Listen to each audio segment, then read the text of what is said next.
Con la Guerra de Independencia, México terminó con un periodo de sujeción a normas y leyes que frecuentemente frenaban su avance y desarrollo. No solo había trabas al comercio, la ciencia, y en particular la enseñanza y la práctica de la medicina, habían estado determinadas por prohibiciones y limitaciones impuestas por la corona española. En 1833, el ilustre médico mexicano, Valentín Gómez Farías, ocupó por azares del destino la presidencia de México. El 23 de octubre de 1833, la Dirección General de Instrucción Pública creaba el Establecimiento de Ciencias Médicas. Esta institución sería la encargada de la enseñanza de la medicina, con base en un programa de estudios moderno y de orientación francesa, en franca oposición al viejo plan escolástico y medieval que había privado por siglos en la universidad. Así nació la institución que fue el parteaguas en la enseñanza moderna de la medicina. El doctor Ignacio Chávez, en 1933, al celebrar el centenario de dicho establecimiento en la antigua Escuela Nacional de Medicina, hizo un reconocimiento a la institución que dio origen a la actual Facultad de Medicina de la Universidad Nacional Autónoma de México. Pues como certeramente señaló en esa ocasión, esa fue nuestra cuna. Esa es la hora de nuestro nacimiento. El antecedente colonial. En 1821, al iniciar México su vida independiente, tenía una educación de claro contenido religioso, como herencia de su pasado colonial. Las diferentes órdenes monásticas, entre las que destacaban dominicos y franciscanos, eran las depositarias del conocimiento que celosamente resguardaban en las ricas bibliotecas conventuales y los colegios a su amparo. Los conocimientos impartidos, los libros y los sistemas de enseñanza de la medicina novohispana de finales del periodo colonial eran francamente anticuados. En su conjunto, esa estructura formaba parte, según afirmación de Antonio Serrano, cirujano director de la Real Escuela de Cirugía, del sistema contra la ilustración y la prosperidad aún en las ciencias más necesarias para la conservación del hombre.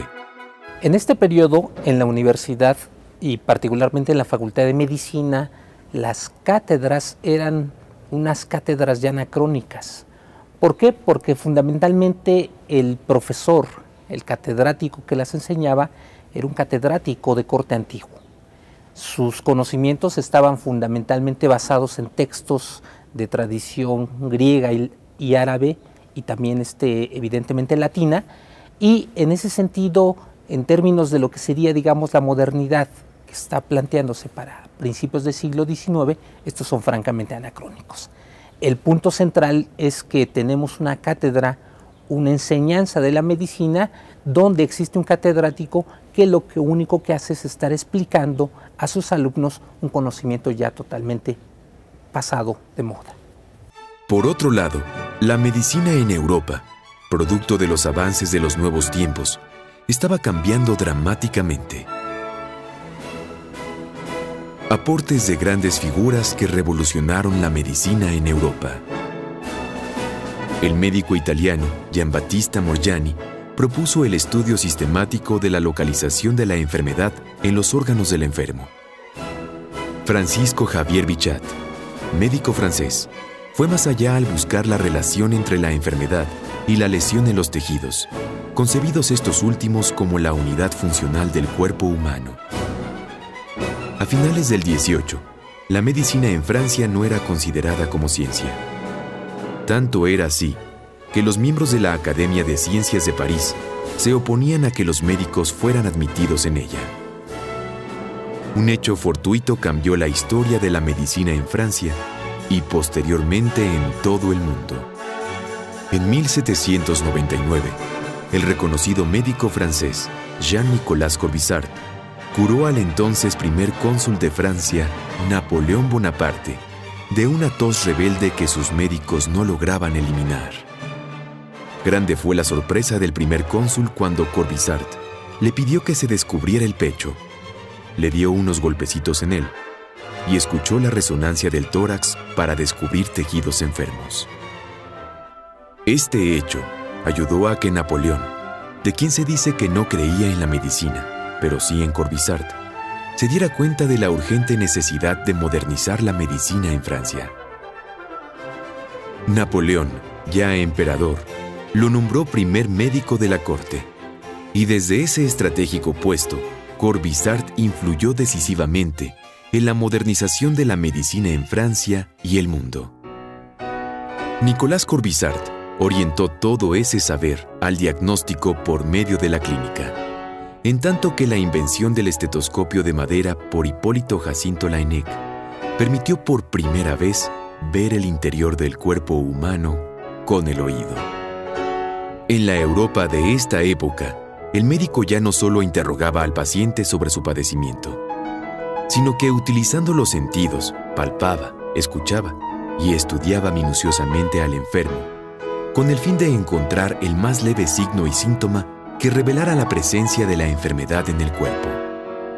La medicina científica ya del siglo XIX, con todos los avances ya y todos los conocimientos de una nueva visión de la enfermedad, tiene la ventaja de que ya al paciente se le ausculta, se le toma la presión, se le mide la temperatura, ya hay un contacto más personal del médico y el paciente.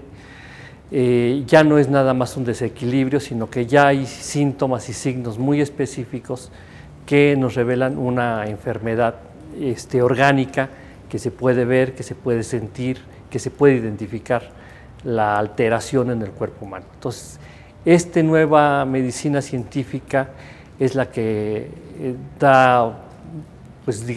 desarrolla una medicina con evidencias y con una patología para poder ubicar la enfermedad en donde se encuentra y ya no una alteración orgánica generalizada del cuerpo humano.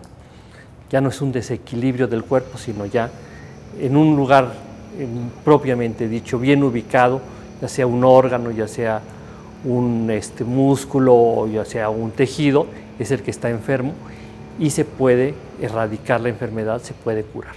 Esta práctica médica, invención de la medicina del siglo XIX, actualmente se sigue utilizando en los hospitales o consultorios, como base de la atención a los miles de enfermos que acuden a los nosocomios en busca de su salud perdida. Avances de la medicina en el México independiente. En México, diversos personajes, sucesos e instituciones del final del periodo colonial y los inicios de la vida independiente se entretejen y son esenciales para comprender el conjunto de elementos que fueron parte del origen del establecimiento de ciencias médicas en 1833.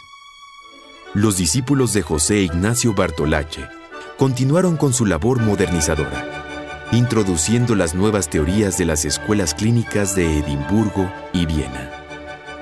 El doctor Luis José Montaña, uno de dichos alumnos, jugaría un papel de primer orden a inicios del siglo XIX, al iniciar el estudio de la clínica sobre el enfermo y al proponer la sustitución del ya obsoleto sistema humoral por las ideas de Boerhaave, Cullen y Haller sobre la enfermedad.